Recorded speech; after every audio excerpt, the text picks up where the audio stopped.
The fifth day of the 78th session of the United Nations General Assembly is underway in New York. 13,000 workers of the U.S. Auto Union demonstrated at 38 work sites of General Motors and Stellantis demanding high salaries and better working conditions. And forest fires are raging in the Brazilian Amazon, many caused by deforestation and worsened by an intense heat wave affecting the country.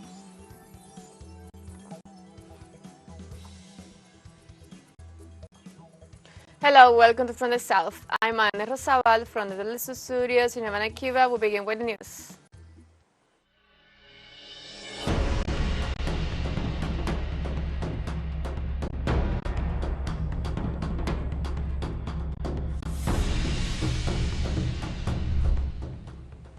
The fifth day of the 78th session of the United Nations General Assembly is underway in New York.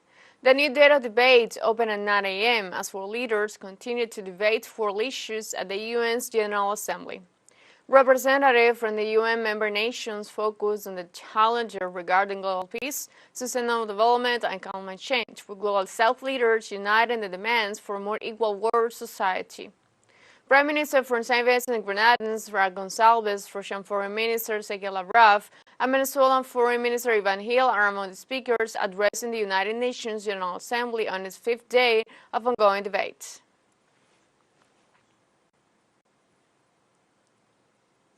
During the fifth day of debates, the United Nations General Assembly, the Prime Minister of St. Vincent and the Grenadines, Raúl Gonçalves, stressed that the structure of the international economy needs to be fixed for the benefit of all humanity. In this sense, Gonçalves also emphasized that the world economy is worthy of major adjustments. It is widely acknowledged that the global political economy is broken and needs fixing, not by tinkering here and there, but through fundamental restructuring of a kind that endures for the benefit of all humanity, especially those who are disadvantaged, dispossessed, or marginalized. It is widely accepted, too, that the vital Sustainable Development Goals will not be attained by 2030. Indeed, there will be a significant deficit for practically every developing country. Similarly, it is widely recognized that the climate change agenda is stalling, in some respects reversing, with dire consequences for humanity, practically in most of the vulnerable countries. During his speech at the fifth session of the United Nations General Assembly, Raúl Gonçalves, Prime Minister of St. Vincent and the Grenadines, urged the lifting of sanctions against Venezuela, Nicaragua, and Cuba. We urge the United States of America, our friend, the most powerful and economically dominant country since the dawn of human civilization, a nation which espouses humane values, to end its unilateral and oppressive sanctions and impositions that are contrary to international law, which have been rolled out against Cuba, Nicaragua, and Venezuela. It is also plain silly and factually incorrect to label Cuba a sponsor of state terrorism, a label prompted by partisan domestic politics in South Florida. But it hurts the Cuban people massively and unnecessarily. The sanctions and coercive measures against Venezuela, including the weaponizing of the US dollar, have caused the collapse of the Petro-Carib Agreement, which delivered substantial benefits to over a dozen Caribbean countries, including St. Vincent and the Grenadines. We in the Caribbean have thus become collateral damage.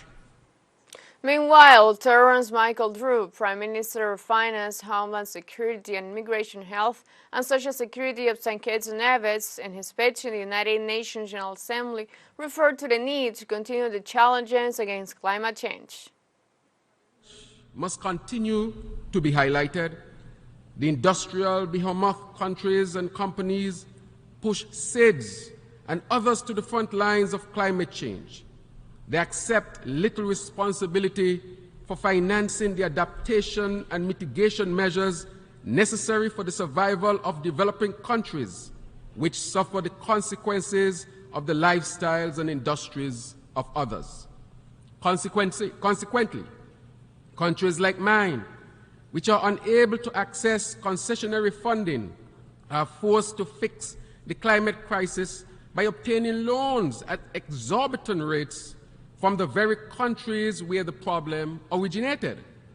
Our carbon footprint as a country is very small, yet we face the existential threat of climate change.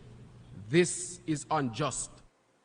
Terrence Michael Drew, Prime Minister of Kitts and Nevis, may also refer to the situation in Venezuela as a result of unilateral sanctions. Venezuela has been placed in a precarious situation as a result of the application of sanctions, and its people continue to bear the brunt of these unilateral measures. We therefore strongly urge constructive dialogue between the governments of the Republic of Venezuela and the United States to relieve the hardships these impositions have caused the Venezuelan people. In the meantime, during his National Assembly's appearance, Hamza Adibar, Prime Minister of Somalia, said the time has come to restructure existing institutions. The differences and inequalities in the ability to access resources during the COVID showed the urgent need to restructure the global financial order, and it has become more urgent than ever before. We live in one world, an interconnected world, whose peoples have the same aspirations and challenges. Therefore, we are in urgent need to adopt a financial system that is able to change these tangible and painful realities. The time has come to leave behind obsolete structures and to remedy historic ills and to build a financial order that is in line with the values of joint prosperity and collective progress. And we go live to the 78th General Assembly of the United Nations on the fifth day. Let's listen to the statement of Alicia Barcena Ibarra, Minister of Foreign Affairs of Mexico.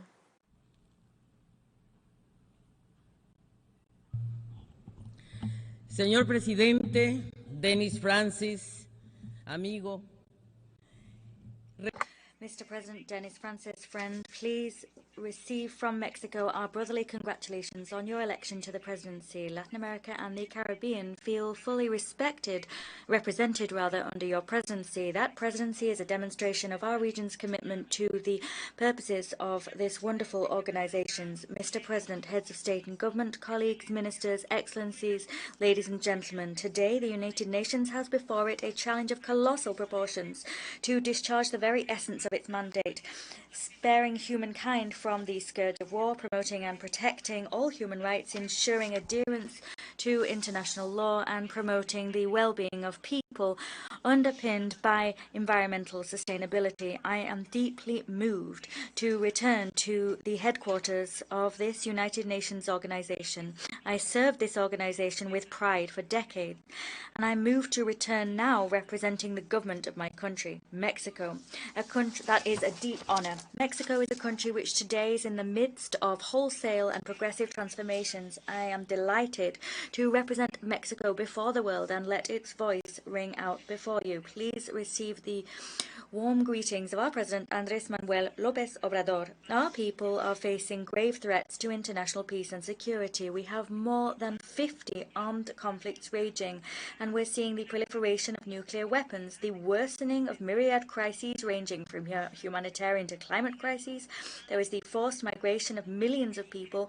We're seeing the highest spike ever in inequality and poverty, with 165 million new people falling into poverty in 3 years. There is the health posed by and the risk of new pandemics. Against this backdrop, incidentally, growing numbers of people are calling into question the relevance of multilateralism and its institutions. However, there is no doubt whatsoever that our international action loses legitimacy when our resolutions do not translate into concrete benefits for people, for the planet, for prosperity. Agenda 2030 requires urgent action to rescue it. To use the words of the Secretary General Antonio Guterres himself, the pandemic hampered our progress towards fulfilling the Sustainable Development Goals. However, our trajectory before the pandemic was not an encouraging one, and the current context of macroeconomic and political uncertainty requires ambitious and immediate measures. Stagnating progress towards the fulfillment of the SDGs is not a mere figure of speech. We're talking about hundreds of millions of people living in poverty, food insecurity for boys and girls, as well as an environment in crisis. The future of people and the planet is not in the hands of fate. Rather, it depends on the political decisions and actions that we take, guided by Agenda 2030. And here, inequality is the major challenge, because it's not sufficient to reduce poverty. We need a shift in our development paradigm towards one which redistributes power and wealth, and one which narrows the unacceptable gaps and asymmetries between the rich and the poor and between countries. Equality is not simply a matter of being the subject of rights. Inequality is inefficient from an economic perspective, and therefore we need to become equal to grow, and we need to grow to become equal, because we're no longer in a time of change. We're witnessing our time changing itself. Our epoch is changing, and that means we need to rethink development and place equality at the heart of our work. Both at a national and international level, achieving the SDGs depends on having a vision underpinned by social justice and solidarity, and that includes the commensurate mobilization of necessary financial resources and the relevant necessary reform of IFIs. In the face of this complex backdrop, Mexico will continue to draw strength and inspiration for its international action from the purposes and principles of the UN Charter, because the institutional architecture which we built almost 80 years ago now to channel international cooperation is there, and Mexico has led and will continue to propose any and all initiatives which seek to improve the lives of current and present generations. We will champion lasting, genuine peace and security. We will champion egalitarian sustainable development, resilient and inclusive development, and the unconditional full respect for all human rights. The desire for transformation and the action of our government has now turned precisely towards transforming our development model to create more and better public goods, to guarantee rights accompanied by fiscal responsibilities, and all of this on the basis of one core premise: for the good of all, first and foremost for the poor.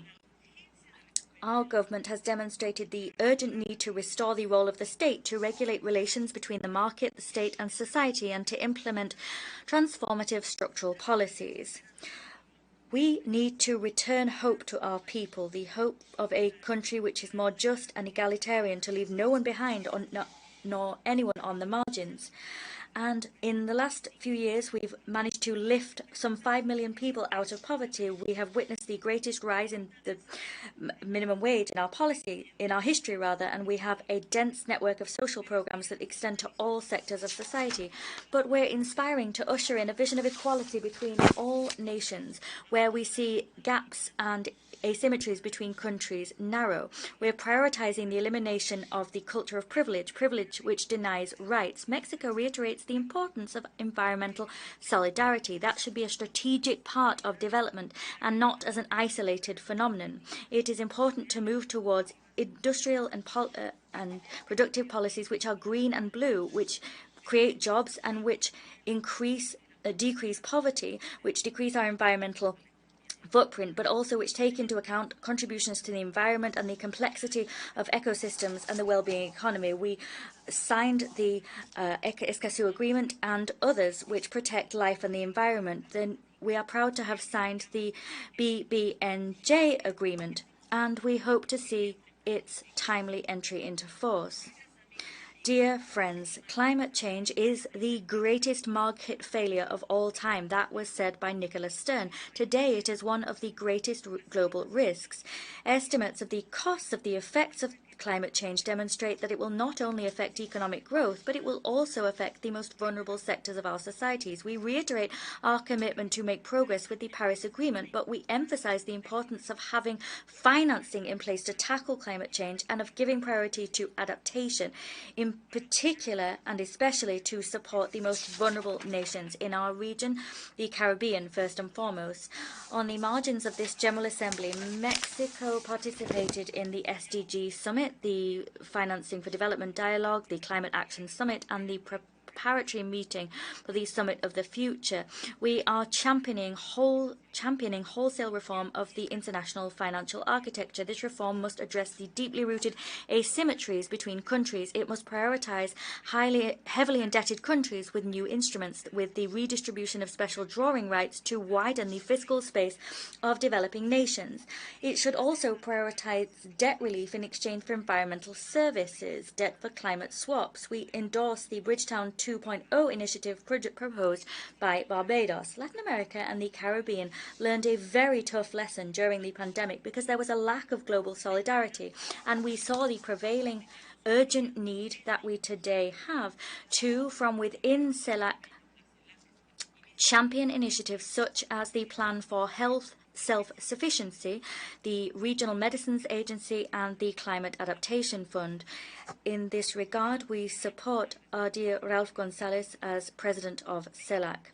Mexico seeks agreements on all issues on the multilateral agenda because we're interested in reconciling positions without leaving anyone on the margins. But we're living in unprecedented times, which require greater will to come to the fore, to give voices to all in the global south.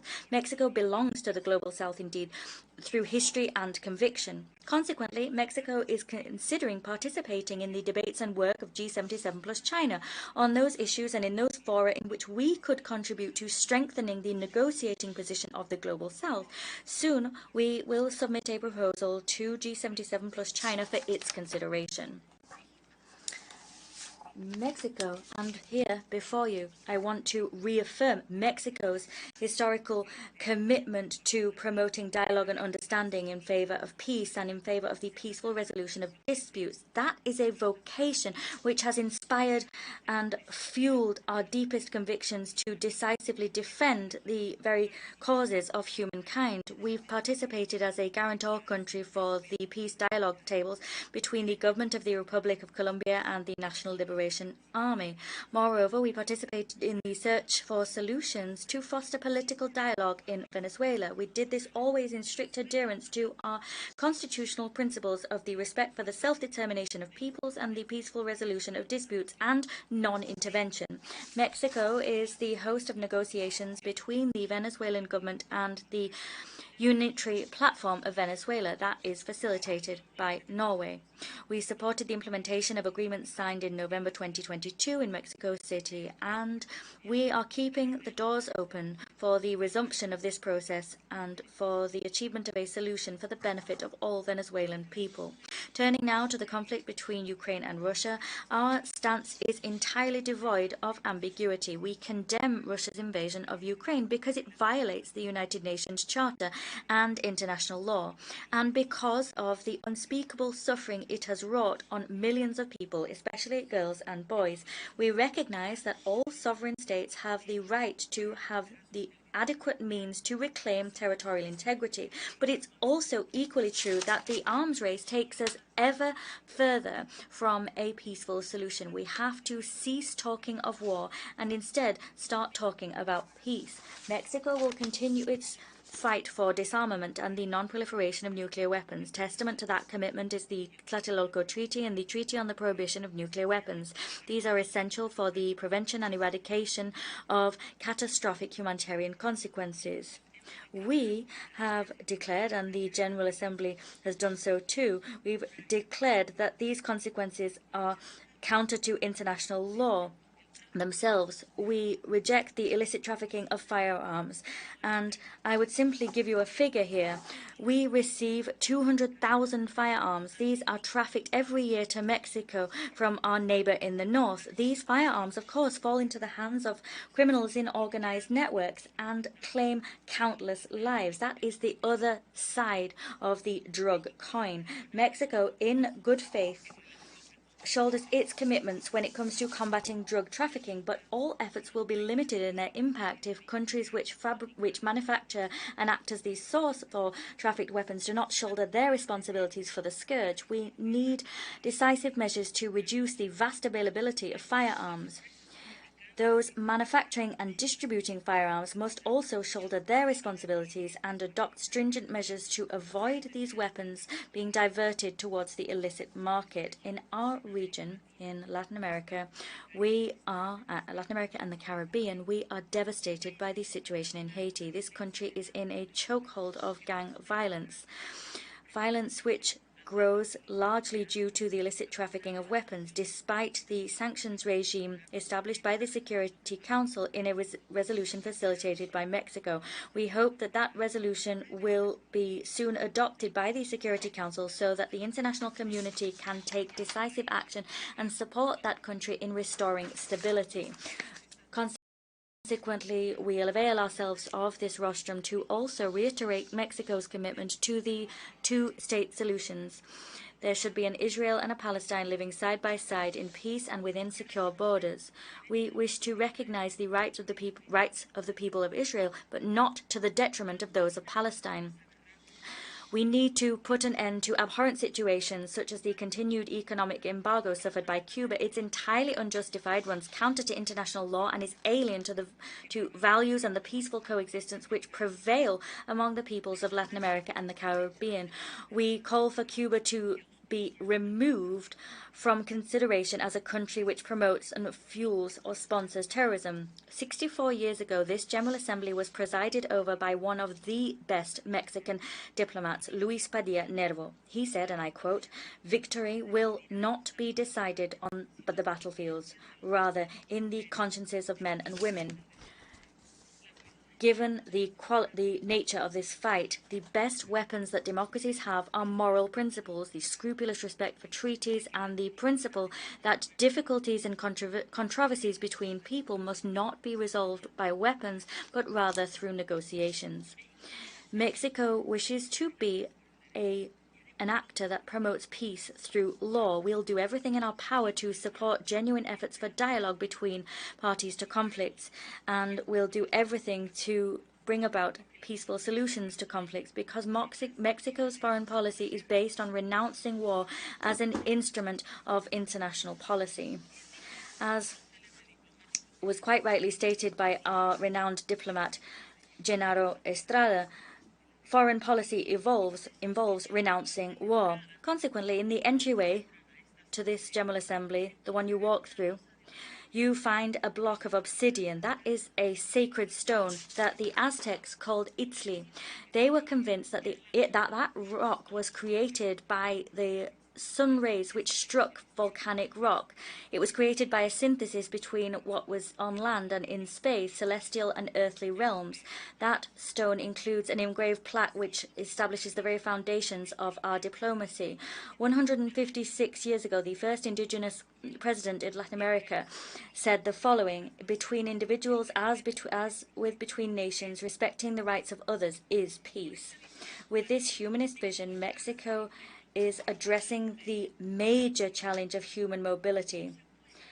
Geography has placed us squarely, and through no fault of our own, at a very complicated juncture, but Mexico has a very clear guiding principle, that is humanizing migration, because migration must be an option and not an obligation, because when a person migrates, it must do so, he or she must do so safely, orderly, and in a regular fashion, because the unprecedented migratory phenomenon that we're seeing concerns everyone in the international community. As such, Mexico insists that there is an urgent need to invest in addressing the structural, deep causes of migration. We reaffirm the importance of supporting communities of origin and for there to be more will and resources to do that.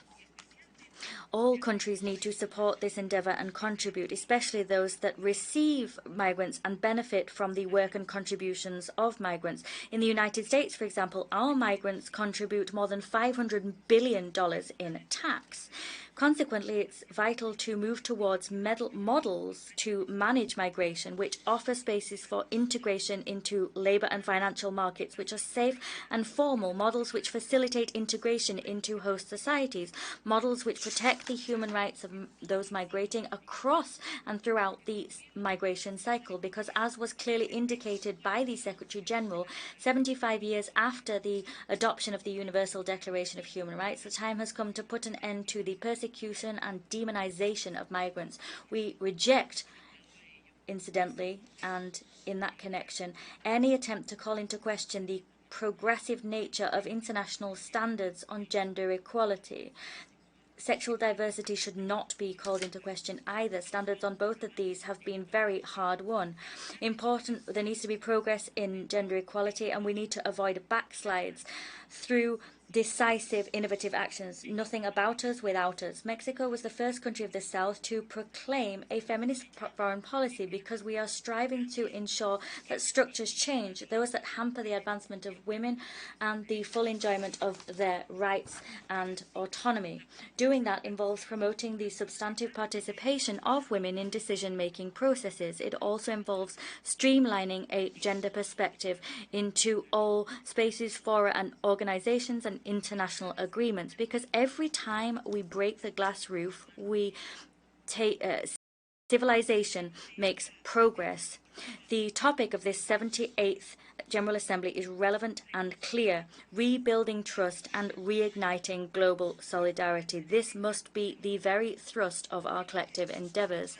The majestic arena in which we're today meeting must not allow us to forget the crisis of trust being faced by international institutions, and particularly by the United Nations. Our discussions must translate into tangible results, and that is crucially important because we must involve citizens that we represent as active subjects, and we must be very careful indeed, because multilateralism cannot be lost, and it cannot lose course in polarization and geopolitical rivalry. If the United Nations does not discharge its mandate for peace and development, we will be fueling dissatisfaction and disarray, and international institutions that we have built will suffer. We are championing a multilateralism which is close to people, which is timely and effective, committed to providing global public goods. We are championing collective good, the good of well-being of all. Multilateralism is a tool for development, and the work of the United Nations must create a just peace. It must broaden freedoms. It must build equality. It must deepen democracy. It must ultimately create hope. Political commitment is key to move towards a new form of multilateralism, which will allow us to restructure the relations of social and economic power on an international level. Development issues are gaining ground in the face of exclusive and excessive market liberalization. We hope that this same vision of equality will prevail among nations, so we can achieve a fairer world where we reduce the asymmetries to which I referred. We propose a multilateralism which is closer to the needs of our people, in sync with the purposes and principles of the United Nations Charter, unequivocal, timely, decisive, and effective. Because, friends, the challenges we're facing are vast. On the table there is no less than uncertainty about our very survival. There is no time for gradual token changes which is sometimes truncated to maintain the status quo. The current model of global development is an unsustainable one. The promise of illimited progress has come up against nature's immovable wall. 2030 is round the corner, and the essential minima that we agreed upon in 2015 our achievement of them is being thwarted. Therefore, we must allow a spirit of rebellion and a sense of urgency to infect us. It is up to this generation and our leaders to shoulder the responsibility to thwart the disaster that science has written. We can't do this with small steps. We cannot do this timidly in a discreet fashion or without plunging power into difficulty, because power and the status quo has brought us to this point. We need to be brave, audacious, courageous. We need to be egalitarian, and just rights cannot be tradable commodities. We need to challenge our patterns of production and consumption. The obscene concentration of wealth and the corrosive influence of the distribution of power are not compatible with our human project. Because 78 years ago we created this institution, we were on the brink of an abyss when we contemplated the possibility of falling into that abyss. Today, the abyss is growing ever nearer. It's intimidating and real and is terrifying. Our efforts must meet that challenge and avoid that fall. Friends, in the midst of the 20th century, this organization took its first teetering steps. At that time, the devastating wounds of the last World War were still fresh. A young Mexican diplomat was penning the paragraphs of his fundamental essays on the roots of identity of my homeland. These pages would ultimately come to be called The Labyrinth of Solitude, and its author would later come to win the Nobel Prize in recognition for his universal work. That man was Octavio Paz, and I wish to conclude my address by citing the lines he wrote at that time. He said, "Everything has come to pass as it shouldn't have come to pass. We said that to console ourselves, but we were the ones who got things wrong, not history. We have to learn to look at reality head on. We have to invent, if necessary, new words and new ideas for these new and strange realities that have emerged before us. We are, like the rest of the planet, at a decisive and deadly juncture. We are orphans of the past, and we have a future before us yet to be invented. Universal history is a task of us all. It is our labyrinth, a labyrinth of all men and women. And for this task, guaranteeing new generations a world of possibilities, we need to do that and emerge together from this labyrinth. And to do that, you will always be able to count upon the commitment of Mexico." Thank you.